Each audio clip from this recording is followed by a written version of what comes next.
Welcome to the first chapter of 10th Maharashtra State Board History. The first chapter is Historiography, Development in the West. So in this chapter we will study what are the different steps that we have to follow to study history, what are the different things we have to check whether before studying about history.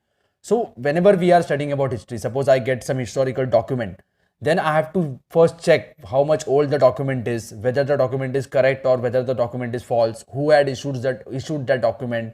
So after that, after I am getting a document, I will not accept that whatever that is written in the document is correct or wrong. We have to follow some steps. कुछ steps follow करना पड़ेगा जब भी हमें कुछ document मिलेगा. कुछ document मिलने के बाद हम चेक करेंगे कि वो डॉक्यूमेंट करेक्ट है या डॉक्यूमेंट गलत है. उसके बाद उस डॉक्यूमेंट का एज ढूंढेंगे हम, कितना पुराना डॉक्यूमेंट है. उसके बाद हम दूसरे भी कुछ चीज़ें ढूंढेंगे उस टाइम का जो हमारे पास अभी प्रूफ अवेलेबल है. उसके साथ हम इस डॉक्यूमेंट को रिलेट करेंगे, कंपेयर करेंगे. After the comparative study, we will come to a conclusion whether that document is correct or whether the document is false. If the document is correct, then we will use that as a proof. So it takes a lot of time. There are some historians there are some people who are studying about these things, about the past things. That people are called as historians, and the study is called as historiography. So in this chapter we will study about Western thinkers or Western philosophers or Western historians, and what are their ideas about history, how they have studied about history. See, हम history के बारे में पढ़ेंगे तो हम past events के बारे में पढ़ते हैं. तो पास्ट इवेंट्स के बारे में सिर्फ पढ़ना इंपॉर्टेंट नहीं है. अगर मैं इंडिया का हिस्ट्री के बारे में पढ़ूंगा, मिडिवल इंडिया का हिस्ट्री के बारे में पढ़ूंगा, शिवाजी महाराज की हिस्ट्री के बारे में पढ़ूंगा, सो मुझे सिर्फ उन्होंने क्या वॉर किया था या क्या लड़ाई की थी, कौन से फोर्ट उन्होंने कब्जा किया था, ये पढ़ के कुछ यूज नहीं होगा. I have to study about the life of people in Shivaji Maharaj kingdom. So I will understand how good Shivaji Maharaj was. So I have to study about I have to study the history from all the angles. सभी angle से मुझे history पढ़ना पड़ेगा. तो मुझे पता लगेगा कि शिवाजी महाराज कितने अच्छे लीडर थे, उन्होंने लोगों के लिए क्या काम किया था. So there are many letters, there are many books that are written about Shivaji Maharaj. I have to read everything, and after reading I have to come to a conclusion. कि ये मैं जो रिसर्च कर रहा हूँ नया, तो ये नया रिसर्च ऐसे ही कोई एक्सेप्ट नहीं करेगा. उसके बाद मुझे कुछ कंक्लूजन देना पड़ेगा, कुछ प्रूफ देना पड़ेगा कि ये मैंने जो लिखा है दैट इज राइट और wrong. So I have to check all the documents that are available from that time. I have to check the forts, I have to check the books that are available और letters that are available और seal. कुछ राजा का seal होता है, जैसे शिवाजी महाराज का राज मुद्रा है, ये सील है, उनका ऑफिशियल सील है. ये सील चेक करूंगा या कॉइन्स चेक करूंगा. So after comparing, after studying everything, I will come to a conclusion that this whatever research I am doing is correct or wrong. See, whenever we are studying about science, laboratory science के बारे में पढ़ते हैं या empirical method होता है उसका study करने का, हमारे पास कुछ केमिकल्स होते हैं, हम उसका रिएक्शन करते हैं. तो ये रिएक्शन करने के बाद हम कुछ कंक्लूजन के पास पहुंच जाते हैं. So we know that this conclusion will come. जैसे हमें फोटोसिंथेसिस प्रोसेस पता है जी, प्लांट्स कार्बन डाइऑक्साइड लेते हैं और ऑक्सीजन देते हैं, बाय प्रोडक्ट ऑक्सीजन मिलता है. ये हमने बार बार प्रूव किया हुआ है, ये हम लैबोरेटरी में प्रूव कर सकते हैं. लेकिन हिस्टोरिकल स्टडी हम लैबोरेटरी में प्रूव नहीं कर सकते, क्योंकि ये इवेंट पास्ट में हो चुके हैं. हमारे पास आज वो इवेंट्स नहीं है, तो हम उसको कंपेयर नहीं कर सकते. सो एम्पेरिकल मेथड और laboratory method for studying science is different, and the method to study history is different. So in this chapter we will study what are the different methods that we have to see, and what are the different things that we have to study before studying history or to come to a conclusion. अगर मैंने कुछ चीज़ ढूंढ लिया, एक letter मिल गया मुझे पुराना, तो मैं एक्सेप्ट नहीं करूंगा कि ये लेटर गलत है या लेटर सही है. मुझे चेक करना पड़ेगा, हर एक एंगल से उस लेटर के बारे में चेक करना पड़ेगा. अगर हर एक एंगल से मैंने रीड किया, pata लगाया, तो मैं एक्सेप्ट करूंगा कि ये लेटर करेक्ट है या लेटर गलत है. Let us begin with the chapter. Historical research, writing and studies are carried out with an objective of understanding the chronology of the past. Chronology मतलब एक लिंकेज होता है पास्ट इवेंट की, ये घटना के बाद ये घटना हुआ था, ये घटना के बाद ये घटना हुआ. तो it is the chronology of the past. Events and the interconnection. So all the events are interconnected. If you study about Indian history, तो इंडियन हिस्ट्री का इंडिपेंडेंस के बारे में पढ़ेंगे, तो पहले क्या हुआ था, उसके बाद ये इवेंट हुआ, उसके बाद ये इवेंट हुआ. जैसे पहले नॉन कोऑपरेशन मूवमेंट हुआ, बाद में सिविल डिसोबीडियंस मूवमेंट हुआ, उसके बाद क्विट इंडिया मूवमेंट हुआ. ये जो इवेंट्स है ये एक दूसरे के साथ इंटरलिंक्ड है. So we will study about the interconnections. This is called as continuous process. In the physical and natural sciences like physics, biology, chemistry, the empirical method or laboratory method of experiments and observation is used to verify the available knowledge. This method allows formulating laws and remain true irrespective of time and space. So we know that these laws are correct, क्योंकि हम बार बार उसे prove करते हैं। Suppose we know the Pythagoras theorem, कि Pythagoras theorem हम कैसे prove करते हैं, कैसे पता कि पाइथागोरस थ्योरम करेक्ट है, क्योंकि हम उसे बार बार प्रूव कर सकते हैं, अलग अलग वैल्यूज यूज करके प्रूव कर सकते हैं। या फिर हमें पता है फोटोसिंथेसिस के बाद ऑक्सीजन का बाई प्रोडक्ट मिलता है, ऑक्सीजन मिलता है, तो हमें पता कैसे पता लगेगा, क्योंकि जब भी हम रिसर्च करेंगे। So we are doing research about everything, after the continuous research, after thorough research, we come to a conclusion that this things are correct. But in history we can not do that because we don't have the events now. हमारे पास वो events नहीं होते सामने compare करने के लिए, वो इवेंट्स हो चुके हैं, पहले बीत गए, तो हमें अलग तरीके से उसका स्टडी करना पड़ता है। Those laws can be tested and proved repeatedly. So Newton's 3 laws of motion we can study कि न्यूटन का जो 3 laws है. So after comparison, after study, after testing in the laboratory, we can come to a conclusion that these methods are correct. So but history के बारे में हम ऐसा नहीं कर सकते because वो events हो चुके हैं. In historical research, it may not be possible to use method of laboratory, experiment and observation. This is so because we were not present in the historical time. हम उस टाइम पे नहीं थे, तो हमारे पास करेक्ट नॉलेज नहीं है कि ये हुआ है, ये 100% हुआ है.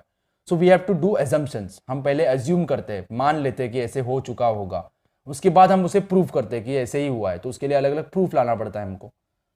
We were not present in the historical time and space, and the historical events cannot be recreated. हम उसे वापस रिक्रिएट नहीं कर सकते, वापस उसे जिंदा नहीं कर सकते. Also in the history, it is not possible to formulate laws that remain irrespective of time and space. So हम laws नहीं बना सकते कि ये laws correct ही होगा, हमें हमेशा के लिए correct होगा, change नहीं होगा. क्योंकि अगर मैंने नया प्रूफ ढूंढ लिया हिस्ट्री के बारे में, तो वो जो आज मेरा जो भी थिंकिंग है उसे मैं गलत प्रूफ कर सकता हूँ. जैसे कुछ लोग बोलते हैं कि ब्रिटिशर्स ने इंडिया के लिए कुछ अच्छे काम किए, रेलवेज बनाया, एजुकेशन दिया, ये आज तक हम पढ़ते आ रहे. लेकिन किसी और ने रिसर्च कर लिया, मैंने एक लॉ बना दिया कि ब्रिटिशर्स ने इंडिया के लिए अच्छा काम किया, ये लॉ बना दिया. लेकिन मैंने प्रूव कर दिया कि ब्रिटिशर्स ने जितना हमें दिया उससे ज़्यादा हमसे लूट लिया, उसने उससे ज़्यादा हमसे पैसा ले लिया, प्रॉफिट कमाया इंडिया से. So I am changing that law, I am proving that law wrong. So that can be done in history. लेकिन साइंस के जो भी लॉस पढ़ते हैं ये हमेशा के लिए करेक्ट होते हैं, क्योंकि बार बार हम उसे टेस्ट करते हैं और प्रूव करते हैं कि ये लॉस करेक्ट है. To begin with, we need an expert who knows the language and script of historical document. Suppose I get a letter, historical letter मिला, और वो letter मुझे पढ़ने नहीं आता है उस historical language में. So we need an expert who knows the language and knows the script of the historical document in order to read it and understand the meaning. Also, the experts can examine the authenticity of the document. Authenticity मतलब correctness, वो document valid है क्या नहीं है. Authenticity of the document by using criteria such as lettering style. So क्या क्या criteria, कैसे check करेंगे हम कि ये लेटर करेक्ट है क्या. First we will see the lettering style, कि कैसे लिखा है, लेटर्स कैसे लिखा है. Then author style of writing. हर एक ऑथर का, हर एक राइटर का स्टाइल अलग होता है लिखने का, तो हम देखेंगे कि कौन से राइटर का ये हो सकता है, कैसा स्टाइल है लिखने का. देन मैन्युफैक्चरिंग डेट, ये लेटर कब का है, कब से बना हुआ है, तो we can do carbon dating of that letter. So carbon dating करके हमें पता लगेगा कि ये कितना पुराना है. Then type of paper use, so ये पेपर कहाँ यूज होता था. पहले ही सपोज हमें ऐसे लेटर्स मिले हुए, हमने प्रूव कर दिया कि ये लेटर का पेपर इस तरह का पेपर है, तो ये इस जगह में मिलता है. जब भी नया लेटर मिलेगा तो हम प्रूव कर पाएंगे कि ये लेटर और पुराने लेटर जो हमें मिले थे पहले, उस लेटर का दोनों का पेपर क्वालिटी सेम है, तो ये लेटर्स उस जगह के हो सकते हैं. सो ये अज्यूम कर सकते हैं हम. So because of this we need to study from all the angles. Then stamp of authority. कभी भी हम कोई राजा का लेटर पढ़ते हैं या किसी एक राजा ने दूसरे राजा को लेटर लिखा, तो उसके ऊपर एक राजा का स्टैम्प होता है, that is stamp of authority. ये स्टैम्प देख के भी हम पता लगा सकते हैं कि कौन से किंगडम ने ये लेटर पब्लिश किया था या कौन से आदमी ने ये लेटर पब्लिश किया था. Such a document is further scrutinise और further verified, further checked by the historian with the help of relevant historical references. So हमारे पास आज जो रेफरेंसेस है, उस टाइम के जो भी बुक अवेलेबल है, रेफरेंसेस अवेलेबल है, उससे हम उसे टैली करेंगे, चेक करेंगे उस नए डॉक्यूमेंट जो हमें मिल रहा है उसको. उसके बाद प्रूफ होगा कि ये डॉक्यूमेंट करेक्ट है क्या गलत है. Let us see what is the historical method that is used now. See writing of historical narrative. Suppose मुझे कुछ लेटर मिला, अब मैं उसके बारे में हिस्ट्री लिख रहा हूँ, नैरेटिव लिख रहा हूँ. Then we have to see various things before writing that narrative. First thing is formulating hypothesis. Hypothesis are just like assumptions. मैं पहले एजम्पशंस लिखूंगा कि ये मैं एज्यूम कर रहा हूँ, उसके बाद मैं वो एजम्पशंस को प्रूव करूंगा कि ये मैं बोल रहा हूँ ये करेक्ट है. उस प्रूव करने के लिए मुझे अलग अलग डॉक्यूमेंट्स की जरूरत है. So I have to use that documents, I have to collect that documents. कुछ भी मैं बात कर रहा हूँ हिस्ट्री के बारे में तो मुझे पहला प्रूफ देना पड़ेगा। So because of this first we are formulating hypothesis. Hypothesis are just like assumptions. Then critically examining various sources of history. So अलग अलग जो सोर्स अवेलेबल है हमारे पास, जो भी बुक्स अवेलेबल है, लास्ट ईयर हमने फर्स्ट चैप्टर में पढ़ा था सोर्सेज ऑफ हिस्ट्री। ये मॉडर्न सोर्स ऑफ हिस्ट्री थे, जैसे रिटन सोर्स, ओरल सोर्स, ये मॉडर्न सोर्स थे। ओल्ड सोर्स होते हैं जैसे लेटर्स मिला हमें, या स्कल्पचर्स मिला, इंस्क्रिप्शन मिला, मैन्यूस्क्रिप्ट्स मिला। We have to check that, we have to study कि ये मेरे पास जो नया डॉक्यूमेंट मिला है ये करेक्ट है कि गलत है। So we have to do critical evolution और critical examining relevant references of available historical information. आज जो हमारे पास रिलेवेंट इंफॉर्मेशन है, रिलेवेंट रेफरेंस है, जैसे मुझे शिवाजी महाराज के टाइम का एक लेटर मिला, तो मैं लेटर कैसे प्रूव करूंगा कि ये शिवाजी महाराज ने लिखा है, उन्होंने ही लिखा है। तो मैं क्या करूंगा कि उस टाइम के जो भी जितने भी लेटर्स है या जितने भी मेरे पास इंफॉर्मेशन है, रिलेवेंट इंफॉर्मेशन है, मैं उसके साथ उस लेटर को कंपेयर करूंगा, whether the content that is written in the letter is correct और wrong. If I can prove that letter is correct, then only that will be a new information that I have found. If the letter is not correct, then that information will not be presented. So ये correct नहीं होगा information. So I have to do examining of relevant information available in the references available in relevant time. Then collecting historical information, highlighting the process that led to historical transitions, carrying comparative analysis. So information collect करने के बाद हम highlight करेंगे कि ये reason के वजह से ट्रांजिशन हुआ था या चेंज हुआ था हिस्टोरिकल प्रोसेस में। सपोज इंडिया के इंडिपेंडेंस की बात करते हैं। सो इंडिया के इंडिपेंडेंस में अब कांग्रेस का स्प्लिट हो गया। जैसे आपको पता होगा कि मॉडरेट्स और एक्सट्रीमिस्ट ये कांग्रेस में स्प्लिट हो गया। जो मॉडरेट लोग थे उनका मानना था कि ब्रिटिशर्स से हम कैसे आज़ादी लेंगे, उनको लेटर्स लिख के, उनको पिटीशन करके, पीसफुल वे से हम उनसे आज़ादी लेंगे। एक्सट्रीमिस्ट का मानना था कि पीसफुल मीन से हमें आज़ादी नहीं मिल सकता है, तो हमें क्या करना पड़ेगा, हमें फोर्स यूज करना पड़ेगा, आर्मी यूज करना पड़ेगा, या मिलिट्री तरीके से हमें आज़ादी लेना पड़ेगा। ये दोनों के इसमें फर्क था, दोनों के थिंकिंग में फर्क था। There was a difference in that thinking. So because of this thinking Congress में स्प्लिट हो गया। So we have to see what is the reason. पहले हम रीजन फाइंड करेंगे कि ये रीजन की वजह से कांग्रेस में स्प्लिट हुआ। So it is a continuous chain of events का चेन होता है। सो we have to see the historical transition, carrying out comparative analysis. We have to do the comparative analysis of all the information that we have. Then understanding the references regarding time and space of given historical event, and also various conceptual frameworks using historical research method. So we have to check, we have to see what is the relevant information we have, what are the different historical events that have happened in that time. Then we have to see what are the new historical research methods that we have. एक conceptual framework बनाना पड़ता है हमें कि इस framework से ही हम study करेंगे। So all this things we have to do before coming to a conclusion. Then we have to formulate questions in the view of historical references. जो भी हमारे पास रेफरेंसेस अवेलेबल है, जैसे मैं सपोज नया कुछ रिसर्च कर रहा हूँ, उस रिसर्च को कभी मैं प्रूव करूंगा जब भी मैं उसके अगेंस्ट क्वेश्चन पूछूंगा कि मैं जो बोल रहा हूँ ये करेक्ट है क्या। So whenever I am researching something, I have to ask question from all the angles. If I am getting all the answers, then only my information will be correct. If I am not getting any answers, तो ये information correct नहीं होगा। जैसे हमें पता है कि अब a² + 2ab + b², तो ये हमारा फॉर्मूला है। तो ये फॉर्मूला कभी प्रूव होगा जब उसे अलग अलग तरीके से रॉन्ग प्रूव करने का कोशिश करेंगे, गलत प्रूव करने का कोशिश करेंगे। तो हमें गलत प्रूव करने के बाद भी पता चलेगा कि नहीं, मैं जो बोल रहा हूँ ये गलत है, और ये इन्फॉर्मेशन जो a² + 2ab + b² ये फॉर्मूला करेक्ट है। तो अलग अलग तरीके से हम जब भी डाउट्स पूछेंगे, क्वेश्चंस पूछेंगे, और उसके बाद जब भी हमारे डाउट्स सॉल्व होंगे, उसके बाद ही हम इंफॉर्मेशन को रिलेवेंट बोल सकते हैं। So formulating relevant in questions in view of historical references. Methods of various disciplines are useful in historical research. For example, we have to see this is scientific way of studying history. Scientific way से कैसे study करेंगे। So there are different science, अलग अलग तरीके के studies होते हैं। उस स्टडीज करने के बाद हम कंक्लूजन पे पहुंच सकते हैं कि ये मैं हिस्टोरियन हूं, तो मुझे अलग अलग तरीके की स्टडी करना पड़ता है।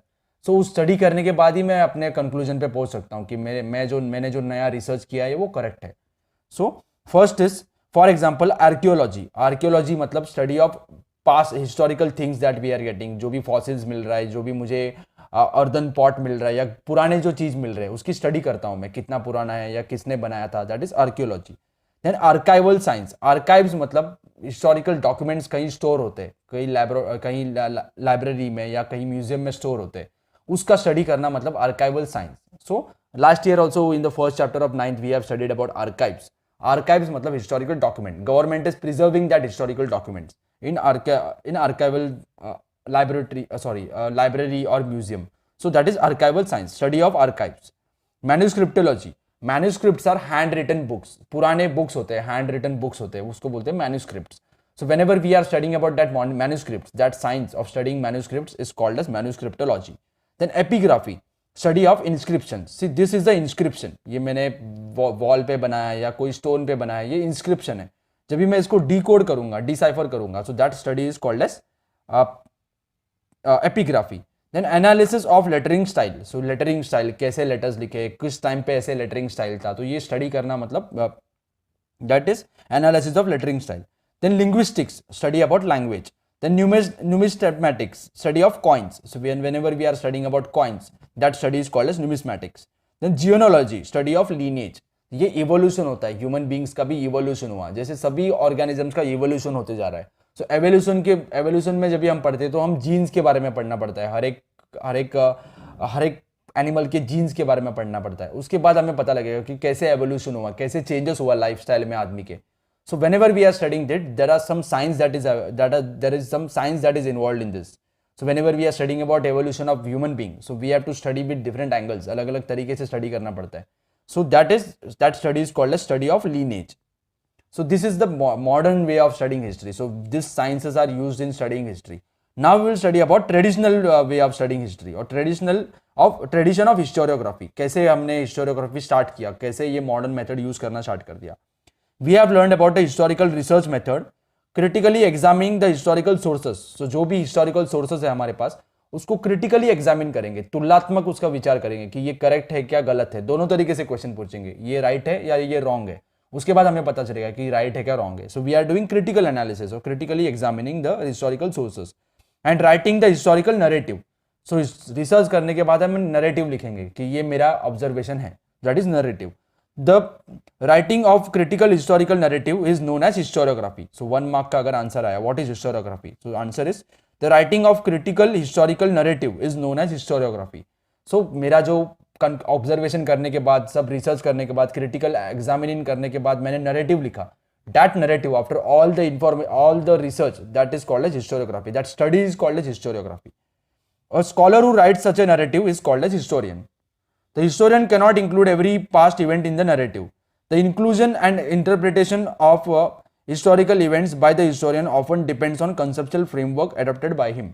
See, हर एक historian होता है, उसका अलग conceptual framework होता है, अलग way of thinking होता है. So अगर मैं कुछ चीज़ों के बारे में पढ़ रहा हूँ तो उसके मुझे historical documents मिलेंगे. तो अगर मैं सपोज इंडिया के हिस्ट्री के बारे में पढ़ रहा हूँ, मुझे सिर्फ इंडिया के 1942 के बाद की हिस्ट्री के बारे में पढ़ना है. तो अगर मेरे पास हिस्ट्री का बुक है जो 1857 टू 1947 का बुक है, तो मैं सिर्फ 5 ईयर्स के बारे में पढ़ना चाहता हूँ, 1942 to 1947.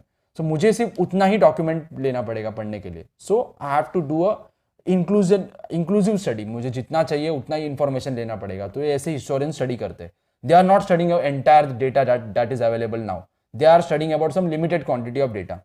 So they are doing inclusion and exclusion of data. The style of writing is determined by that of conceptual framework. हर एक historians का अलग style of writing होता है. So उनके conceptual framework के ऊपर depend होता है कि ये मेरा thinking है और उस हिसाब से मैं history लिखूंगा, उस हिसाब से मैं historical information रखूंगा.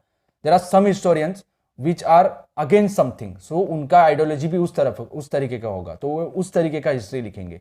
Suppose there were some historians in India who were thinking that British government was good for India. जो British officers थे जिन्होंने इंडिया का हिस्ट्री लिखा था, तो उस तरीके से हिस्ट्री लिखेंगे. उनका कंसेप्चुअल फ्रेमवर्क उस तरह है कि ब्रिटिश अच्छे थे. हम जो हिस्ट्री लिखते हैं वो दिखाने की कोशिश करते हैं कि ब्रिटिश थे that were not good for India. So हमारा कंसेप्चुअल फ्रेमवर्क अलग है, तो हम उस तरीके का राइटिंग स्टाइल यूज करेंगे, उस तरीके का हिस्ट्री लिखेंगे. Let us see what was the traditional way of studying history. The tradition of writing historical narrative, that is historiography, was not prevalent in ancient societies of world. So ancient time में ये सब हम scientifically analysis, critical analysis, examining सब कुछ नहीं करते थे.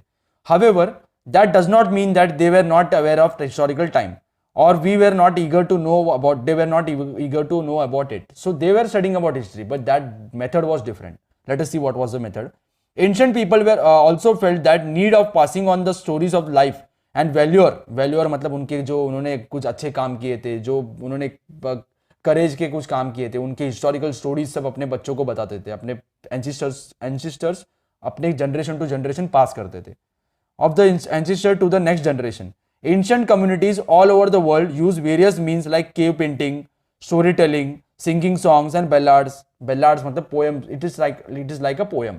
तो ये poems यूज करके, केव में पेंटिंग करके, अलग अलग तरीके के इंस्क्रिप्शंस होते हैं स्टोन्स पे लिखे या केव्स में कार्विंग करके, ये अलग अलग तरीके से अपने हिस्ट्री दूसरे को बता देते हैं, अपने यंगर जनरेशन को बताते थे, या पोएम्स में, स्टोरीज में ये यंगर जनरेशन को बताते थे. So they were also spreading the information from generation to generation. That is the way they were telling about their history. These traditional means are looked upon as the source of history in the modern historiography. So ये source भी हम use करते हैं. जैसे जो कोई caves में painting है या caves में हमने कुछ carving करके रखा है.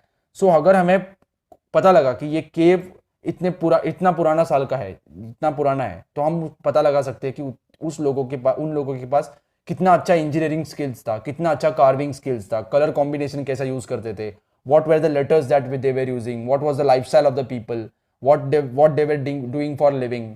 सो this things this information can be obtained by looking at that painting और looking at the cave painting.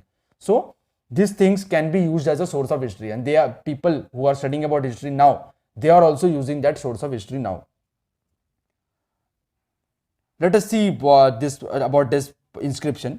See, the above picture shows a fragment of earlier inscription. The forward marching soldiers. This photograph is very slow. तो इस photograph में आप देख सकते हो कि ये एक सोल्जर है, मेन सोल्जर है, उसके साथ आर्मी मार्च कर रहा है. This is the main soldier and there army is marching along with him. So the above picture shows a fragment of earlier inscription. The forward marching file of soldiers holding shields and spears in their is senior, general is in the front. So army का जो general होता है that is in the front. So ये inscription देख के हम पता लगा सकते हैं कि कहीं ये वॉर के लिए जा रहे हैं. तो उस समय वॉर होते थे, so क्या यूज करते थे वॉर में. So we have to found that they were using shields and spears. The traditions of recording historical events can be traced back to Sumer civilization. Sumer civilization is in Mesopotamia. Mesopotamia is in current day Egypt. Egypt में ये summer civilisation, जैसे Indus valley civilisation था India और पाकिस्तान जो area है वहाँ, वैसे Egypt में सिविलाइजेशन था. That name of the civilisation is Sumer civilisation. Name of the Sumerian king and the stories of battle fought by them have been preserved in various inscription. Sumerian king, Sumer civilisation का जो king था, उसके stories के बारे में, उसके नाम के बारे में उस इंस्क्रिप्शन में लिखा हुआ है. The earliest inscription show about dates back to 4500 BCE. BCE means before common era. पहले हम उसे before Christ बोलते थे. So this is before common era. It records a battle fought between two kingdoms. It is now displayed at the Louvre Museum in France. So France में एक museum में रखा हुआ है.